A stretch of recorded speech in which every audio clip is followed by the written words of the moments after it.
Bonjour, je suis Hakim La'alam et je vous propose ma chronique du mercredi 14 février 2024. Elle s'intitule Rabbhum Wahed. La nouvelle vanne, la dernière blague qui a failli m'arracher la mâchoire et les zygomatiques avec.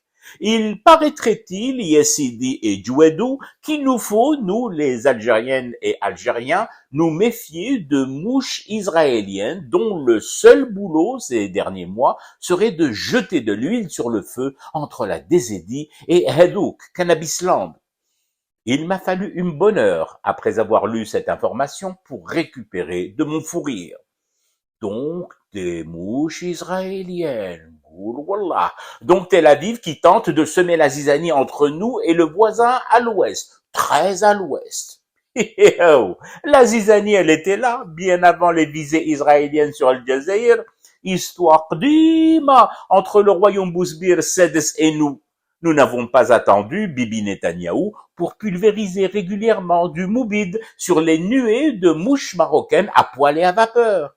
Et puis, c'est quoi l'objectif de ces lanceurs d'alerte de la 25e heure? Venir nous susurrer aujourd'hui à l'oreille que les frères marocains, wallah wakha, qu'innocents les pauvres, ils n'y seraient pour rien dans ces querelles. C'est Israël, et Israël seul qui bourrerait de brindilles sèches le foyer sous la marmite.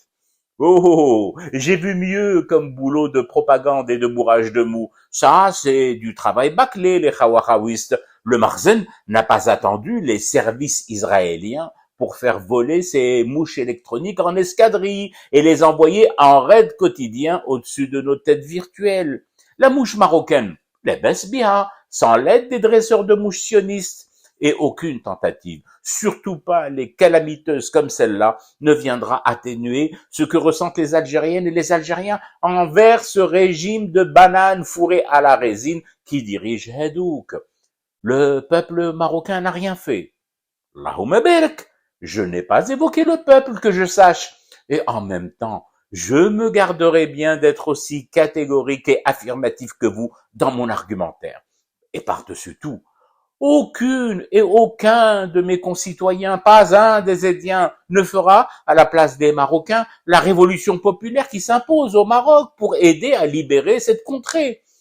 S'il veut s'affranchir d'une famille de gros dealers, à la limite, c'est le problème du peuple marocain, pas le nôtre. Mais qu'on ne vienne surtout pas aujourd'hui nous suggérer qu'au fond, c'est Israël qui fait tout le barouf entre nos deux pays. Cette opération dédouanement à peu de frais fait flop. Vous avez entendu? Sinon, je répète, flop. Pourquoi diable devrais-je, en tant que désédien, me doter soudain tout à coup d'une capacité surhumaine de discernement gracieux afin, me dit-on avec insistance, de ne pas confondre les deux, Maroc et Israël? Il n'y a pas écrit Marvel sur mon front ou super-héros sur mon t-shirt doté de super-pouvoirs qui me feraient planer au-dessus des conflits. Vous arrivez, vous, la comme à discerner entre Rabat et Tel Aviv?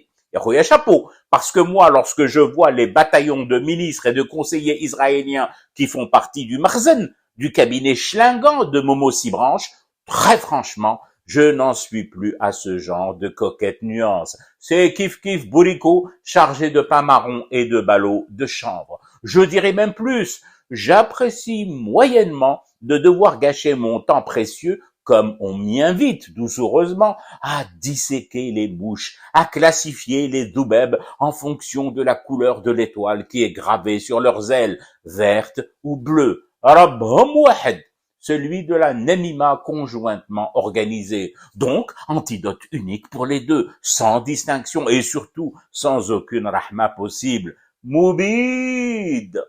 Je fume du thé et je reste éveillé, le cauchemar continue. C'était Hakim La'alam, je vous retrouve demain pour une autre chronique et une autre façon de dire son amour à l'Algérie.